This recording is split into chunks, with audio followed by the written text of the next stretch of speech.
Na-curious gyud ko aning output sa muang estudyante nga ang papel himuong uling o ginatawag nga paperling. So uban ni kumay sa paghimo aning paperling. So daghan man ming mga basura o kanang mga notebook, papel nga wala na gani nagamit or naay mga sulat pero pwede pa magamit, gikuha lang namo tong naay sulat o gibutang diri sa planggana.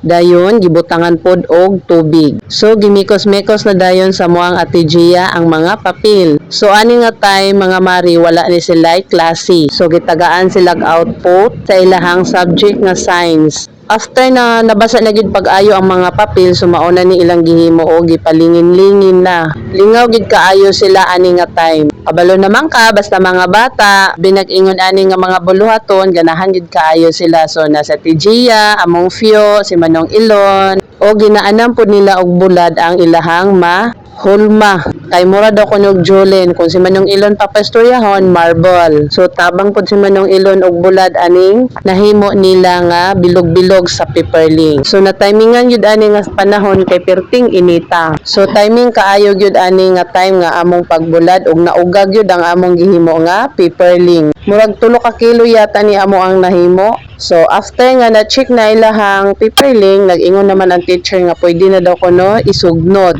So hala pati ako na-amaze gyud kay nakaluto gyud siya og pagkaon. So gidri na mo gitak-ang ang kaning pagkaon sa amo ang iro. Naluto gyud siya in fairness og nindot pod ang iyahang resulta. Naara siya mga mariko, uling kaayo nga uling.